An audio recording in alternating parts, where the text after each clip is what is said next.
Hi, my name is Jennifer Hendel, and I am the Junior School Administrator. Like Kit and admissions, I'm going to be your first point of contact for all sorts of questions and information as it pertains to all things junior school in the coming years. In fact, when people often meet me later in the year, their face lights up with recognition. Oh, so you're the person behind all the emails. That's me. We're going to work a lot together over the next few years, and it's nice to meet you. I'm here today to share with you some information about the junior school curriculum because we're going to need your input very soon. Your son is going to have to make a choice about which arts class he would like to take. And I'll explain that process as best I can and follow it with an email for you to reference and to study.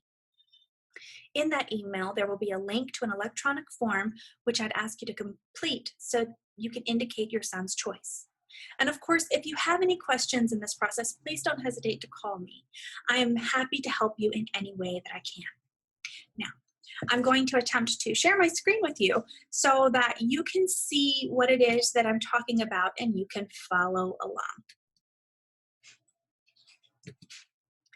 All right, here we go. All right, so the first thing to know is that there are 8 blocks or classes every day. And while they won't be in this order, they include the following: English for both the 7th and 8th grade. The 7th grade will take grammar and vocabulary. The 8th grade takes Latin 1. They both will take an appropriate math class, and they have history. 7th grade takes U.S. history, while the 8th grade takes world geography. The 7th grade science class is called IPS, or Intro to Physical Science. The 8th grade science is earth science. Now that's 5 of the 8th periods. We have a 6th favorite period, which is our lunch period. That's every boy's favorite. But then what to do with the final remaining 2 periods of the day? Here's what you need to know. One of those periods, whenever possible, we try to make it a study hall. It is an integral part of the MBA experience, and it's incredibly valuable. We really try to honor that as much as possible. That's the 7th class. So then what do we do with the final remaining class? This is primarily up to the student, and he has essentially 2 choices. We use this last class to accommodate some required classes, which I'll get to later, and to include the arts, either visual or performing. So, your son will either be on a music track or an arts track for the year. This does not mean, simply because we're calling it a track, that he has to pick art for his entire MBA experience or music his entire experience. It's simply for the year. So a 7th grade student who elects to take a music track will either pick between band, orchestra, or singers. He plays a woodwind or a percussion or a brass instrument, he would pick the band. If he plays a stringed instrument, he would select the orchestra. If he's a singer, he would select singers. These classes will meet 3 days a week all year long. For a 7th grade artist, they are going to have to pick 2 of the following classes: either a visual arts class where they create visual pieces of and works of art, an introduction to theater class where they learn about theater in an academic setting, or an introduction to speech class.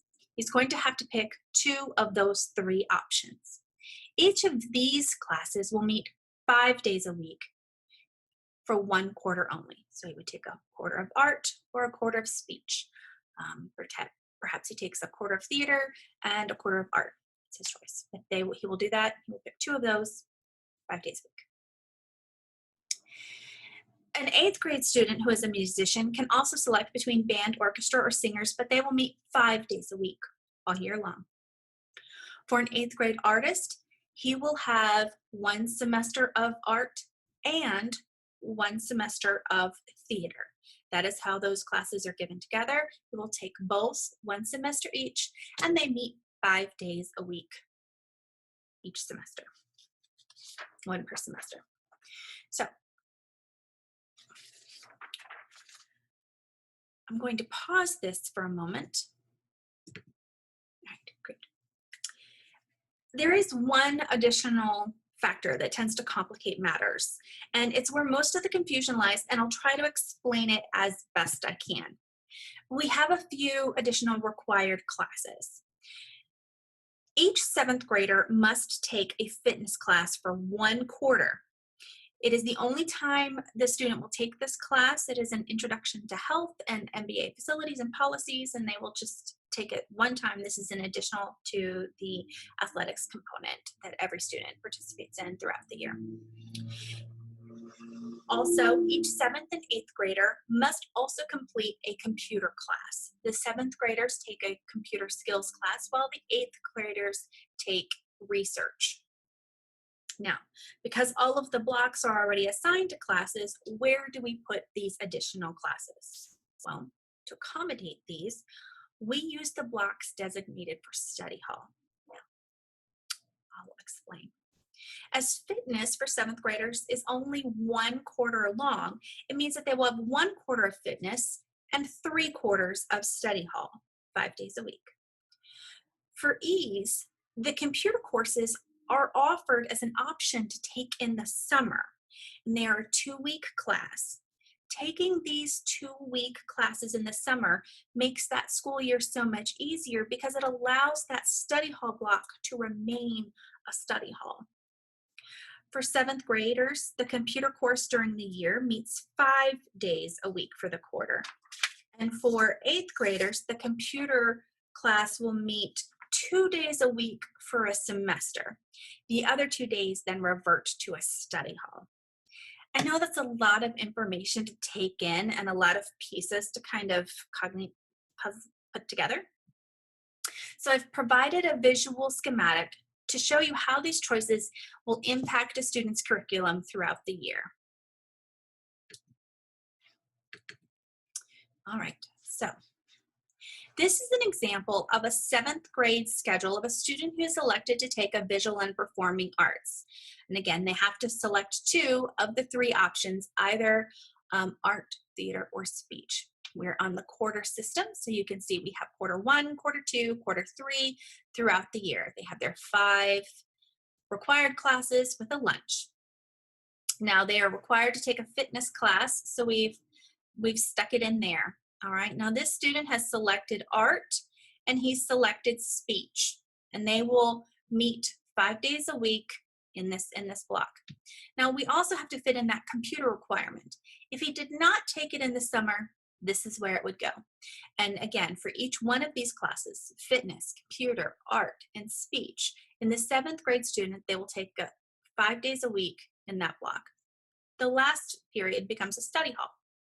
If the student had taken the computer course during the summer, this computer class then reverts to a study hall, and for this quarter, he would have 2 study halls a day. It's a really sweet perk to taking that course in the summer. Now let's look at a 7th grade schedule for a musician. Again, we're on the quarter system, 1, 2, 3, 4. We have our 5 required classes and our favored lunch. And then music, if you'll recall, it meets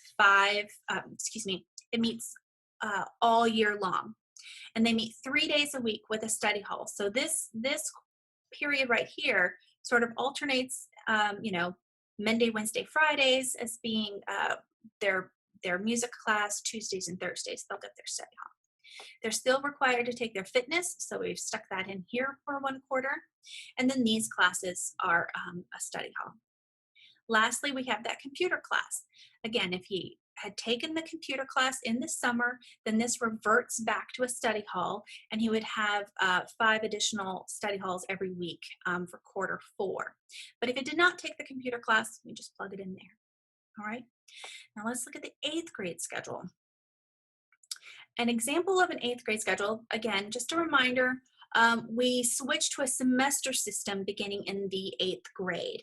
So here we have semester 1 and semester 2 with your English courses, with your required courses and your lunch. This particular student is not a musician, and therefore he will have 1 semester of art 5 days a week and another semester of theater 5 days a week. Now, again, if the student has not taken the computer class, we would plug it into one of these semesters, and because that is a computer study hall, he would take computer 2 days a week and he would take study hall 3 days a week. If he does take the computer course during the summer, this reverts to a study hall, and then for that entire year, he would have 5 study halls a week. And lastly, we have an example of an 8th grade schedule for a musician. Here on your semesters, we have the 5 required classes and lunch, and you have music all year long, 5 days a week. You have your study hall and your possible computer study hall option. Again, if he takes the computer course during the summer, this reverts to a study hall. You would have study hall 5 days a week throughout the year. If not, he takes it during the school year, and he takes computer 2 days a week, with study hall remaining the 3 days a week for that semester. So now, in the email that I'm going to send you, I will include all of this information. This is not the only time that you're going to see this. You will have these slides for you to study and to really kind of dig into for your reference. So you can look forward to that. Now, I know I've thrown a lot at you, but you'll see that it's actually a lot easier once it kind of starts to take place. Explaining it and understanding it at the beginning is the hardest part of it, but we're going to get through this just fine, and I'm happy to help answer any of your questions. Very soon from me, you should receive an email with this information, and it's going to include a link for you to follow to fill out a form electronically that will tell me what selection your son would like to take. You should review this information, discuss with your son, and then respond to the link provided in the email. You should have about a week or so to make that choice. I'd like to thank you for taking the time to listen to me and to learn about this. I know it's very complicated, but I appreciate it. Parents often have a lot of questions about this process, and please know that I am happy to help in any way that I can. You are welcome to email me with any simple questions, but if you'd like to request a phone conversation to hash out any possible confusion or questions or concerns you may have, I am always happy to do that too. Happy to talk by the phone. I look forward to meeting you, and I look forward to working with you and your son. Welcome to MBA, and Roll Red.